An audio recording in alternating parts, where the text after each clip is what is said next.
Wasn't in the shop where I just picked up the RacerTech heavy duty tie rod kit for my regular 900S. Now this kit comes with a good set of instructions. There's several pages here. It comes with the 2 outer time joints. It comes with 2 tie rods.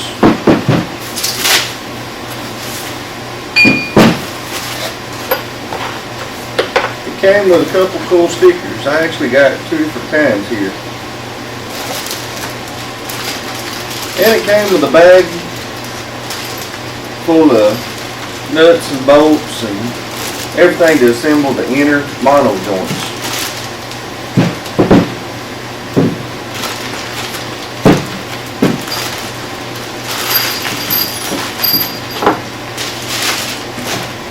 Now there's a parts list on this front sheet here. It tells you what you should have and how many you should have of each part. And you're going to want to go over that first to make sure everything is here before you do anything. And something that's unique about these kits is this inner replacement. It's called a mono ball.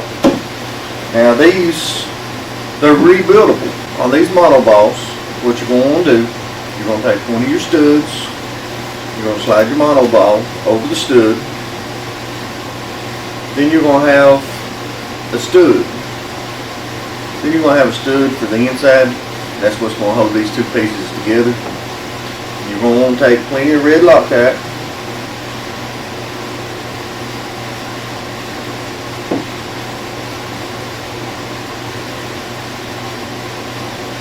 Then we can go ahead and assemble.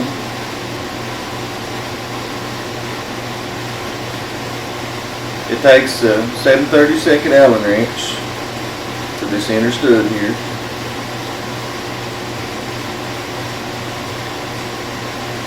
Then a 5/8 wrench. And now RacerTech, in the instructions, they say to clamp this stud in a vise and tighten it as tight as you can dare tighten it. So my left hand's a vise. I'm just going to tighten it as tight as I can.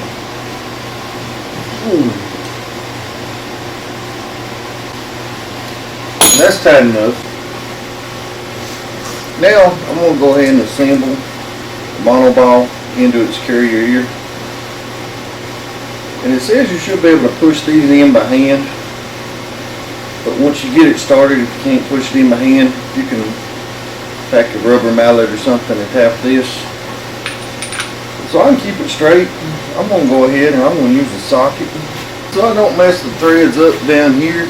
If I was to hit it in the wrong direction, I'm going to put a socket on it as well.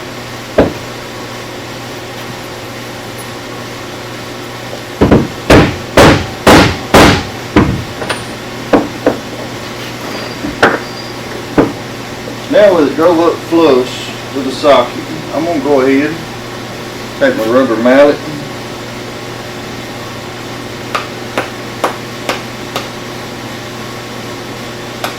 drive it in the rest of the way. I'm going to take your snap ring,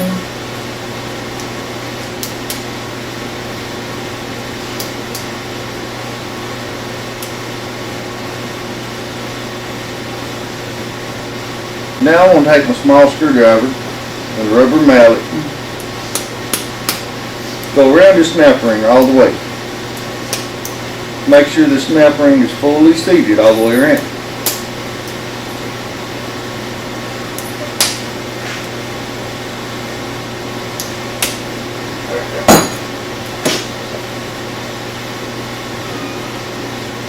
Then we want to check for play.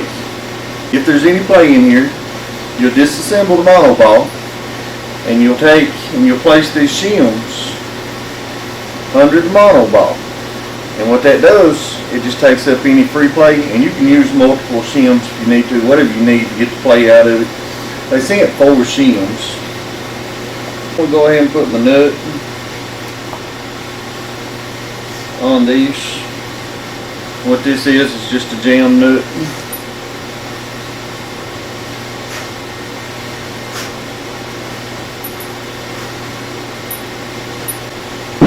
And with the jam nuts run up as far as they'll go, I'm going to go ahead, start one into my tie rod.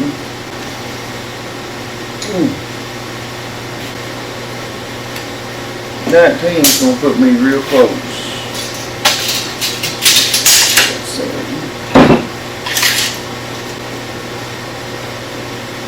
19 is going to be real close. So I'm going to go ahead, I'm going to take this mono ball back out.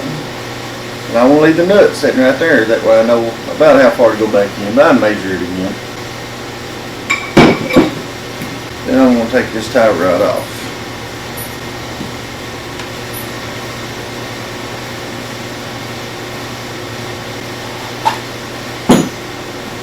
With the tie rod off, as you can see, the boot just slipped off. And the instructions say to cut the small end off of this boot. But as you can see, I didn't have no trouble with that sliding on, so I don't really see why you need to cut the small end off. So I'm just going to leave it like it right there, and I'm going to put me a zip tie on it just like the inside had on it from the factory. With the boot on, I can go ahead and install my outer tie rod. 19-inch measurement here. I'm going to go ahead and measure this.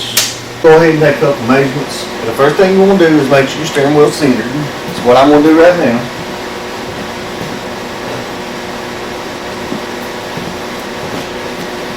Now with the steering wheel centered and it down to operating height, ride height, I'm going to go ahead and measure from one wheel to the other in the front. And see what kind of measurement I get. We got 46 1/8. So I'm going to write that measurement down, make note of it. Now with that done, I'm going to go ahead, I'm going to jack the bike up, and I'm going to take another measurement. Because now, when I jack it up, my measurement's going to be less because the wheels are going to come in a little. And that's basically the one that I'm going to use. I'm just using my first measurement for reference after I get it back to ride height.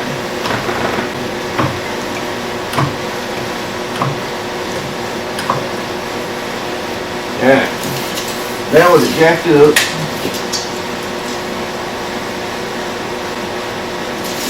I got 43 1/4. Now you see how much that changed. It changed a lot when I jacked it up. But now that I've got 43 1/4, I know that's what it is right now. That's what I'm going to work off of. When I change that side, I want to make sure it stays 43 1/4. Then once I get over here and I change this side, I want to make sure my measurement's still 43 1/4, and that's how I'm going to get my alignment back. Then after I get done, I'm going to ride it, make sure the suspension's settled. I'm going to check my measurement again to make sure it is what it was to start with.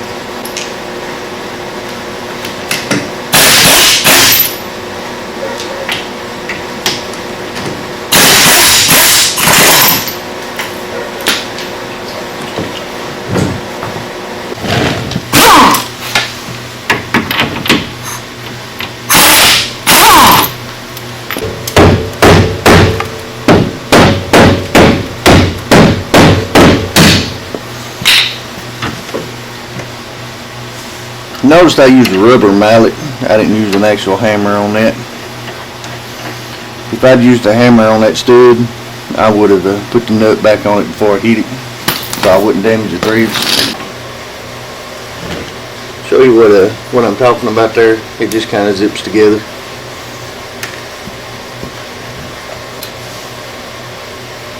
See, there's the zip tie come off the inside. Now we can take this boot and slide it out.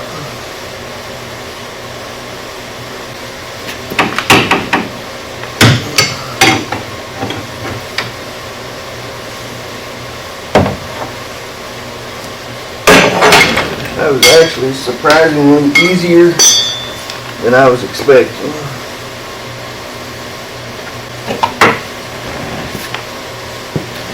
That's all there is to removing the factory one.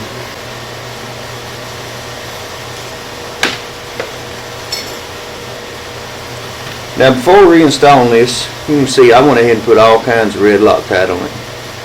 We don't want to have to worry about this coming loose.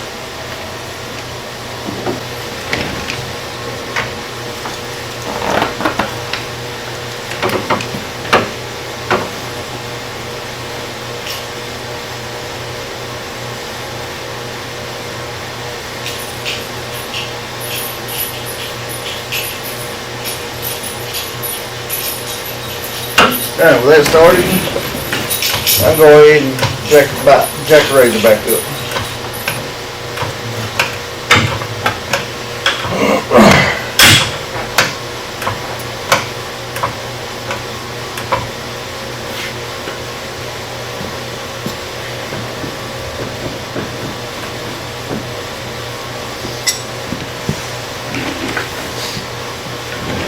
With the wheel centered,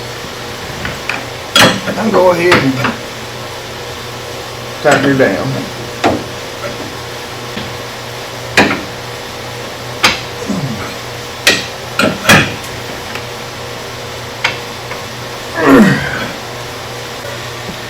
Now before we go any further, with this big nut tight, you're going to look at your snapper and make sure it's facing the rear. Now mine is facing the front, so I need to go ahead and spin this snap ring so it's facing the rear. I know according to the instructions. There he is. Now as you can see, the snap ring is facing the rear.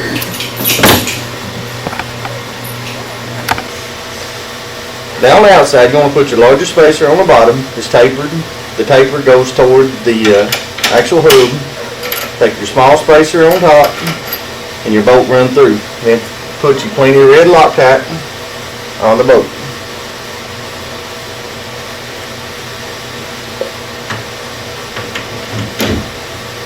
Bottom of the spindle, it comes with a washer. Then you can put one of your nylock nuts.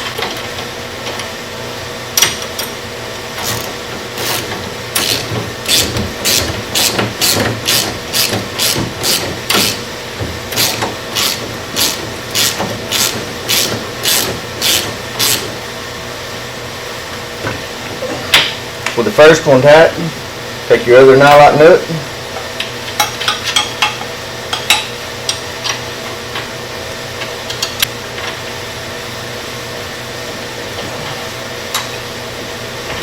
now with both of them tight,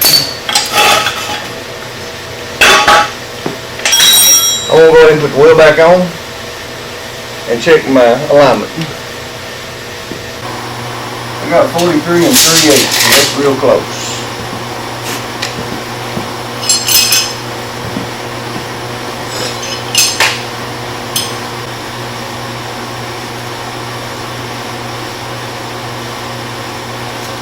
Just a slight adjustment. I'm right back where I was starting with 43.5.